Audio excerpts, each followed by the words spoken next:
안녕하세요, 이창영입니다. 오늘은 임도 이야기입니다. 해마다 겨울에서 봄 사이에 큰 산불이 발생하여 큰 피해를 주고 있습니다. 산불이 나면 언론에서 여러 가지 대책들이 나오지만 그때뿐이고 산불이 진화되고 나면 언제 그랬냐는 듯 잊어버립니다. 왜 산불이 나면 바로 진화하지 못하고 큰 산불로 이어져서 많은 피해를 발생시키는 것일까요? 언론에 나오는 대책들을 보면 우리나라 산이 소나무 같은 침엽수가 많기 때문이라는 이야기를 합니다.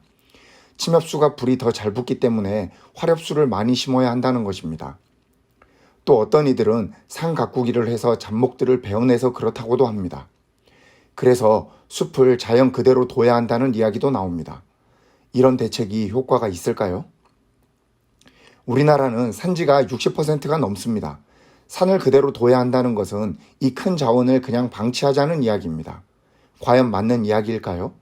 화렵수를 심자고 하는데 화렵수를 심어서 제대로 관리하지 않으면 나무가 어릴 때 이런저런 잡목들이 자라나서 결국 어느 한 종류 수종으로 키우는 것은 불가능하게 됩니다. 산을 관리해야 한다는 측면에서 접근하면 모든 것이 쉽습니다. 산을 관리하려면 가장 먼저 필요한 것이 도로입니다. 산불의 경우를 보더라도 산불 진화를 위해서는 소방차나 인력이 현장까지 빠르게 접근하는 것이 가장 중요합니다. 지금은 도로가 없어서 소방차나 장비 인력이 현장에 접근이 어렵기 때문에 헬기에 의존하는 수밖에 없습니다. 헬기는 화재 가까이 접근하는 데 한계가 있고 강풍이 부는 등의 악천후에는 출동조차 어렵습니다. 헬기로 큰 불을 잡았다 해도 잠불 작업은 어차피 사람이 들어가서 해야 합니다. 그러므로 헬기를 더 많이 준비하는 것은 근본적인 대책이 될 수 없습니다. 우리나라는 산지가 많은 OECD 국가 중에서 임도가 가장 적은 나라입니다. 임도가 얼마나 많이 개설되어 있는가는 임도 비율로 나타내는데 헥타르당 몇 미터의 임도가 있는지로 표시합니다. 임도가 가장 잘 되어 있는 독일의 경우 헥타르당 46m, 일본이 13m, 한국은 3.6m에 불과합니다. 이렇게 임도가 거의 없다시피 하기 때문에 산불이 나면 빠르게 대응하지 못하고 큰 산불로 번지는 것입니다. 임도는 산불 방지뿐만 아니라 산을 경제적으로 활용하기 위한 필수적인 장치입니다. 산에 경제성 있는 나무를 심고 가꾸려면 꾸준히 사람과 장비가 드나들며 관리해줘야 합니다. 적절히 감벌을 해줘야 하고 감벌한 나무들은 끌어내서 제거해줘야 산불 방지도 되고 숲도 건강하게 됩니다. 산에 산나물 등 작물을 키울 때도 마찬가지입니다.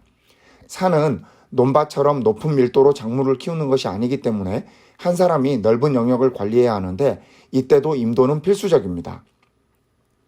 임도를 개설하면 숲을 관광자원으로 활용하는 데도 좋습니다. 도로가 개설되어 있으므로 적은 투자로 산림욕장이나 캠핑장, 소규모 숙박시설, 숲 체험 등을 할 수 있는 관광시설들이 들어설 수 있습니다. 산지 지역의 경제가 활성화되고 이를 통한 세수를 활용하여 임도 등 산지 자원 개발에 더 많은 재원을 확보할 수 있습니다. 임도 개설은 많은 자금 투자가 필요하고 시간이 걸리는 일입니다. 일회성 정책이 아니라 수십 년, 수백 년 앞을 내다보고 꾸준히 투자해야 합니다. 지금도 산림청은 산을 가꾸는 데 많은 돈을 투자하고 있습니다. 그러나 대부분 산불 감시, 숲 가꾸기, 조림 사업, 임업 지원 등 산발적이고 지속 가능하지 않은 사업이 너무 많습니다. 예를 들어 산의 나무를 베어내고 새로운 수종을 심는 사업을 여러 곳에서 하고 있는데 이런 사업조차도 임도가 없기 때문에 기계 장비를 제대로 사용하지 못하고 사람을 동원하여 많은 비용을 낭비하고 있습니다. 이렇게 심어놓은 나무를 관리할 때도 임도가 없으므로 제대로 관리하기 어렵고 한다고 해도 많은 비용이 들게 됩니다. 도로망이 제대로 되지 않은 국가가 발전할 수 없듯이 도로망이 제대로 되지 않은 산은 발전할 수 없습니다. 산지 자원 개발의 필수인 임도 개설에 더 많은 투자를 해야 합니다. 임도는 일반 도로보다 만들기가 더 어렵고 돈도 많이 듭니다. 매년 개설 목표를 세우고 예산을 확보하고 꾸준히 추진해야 합니다.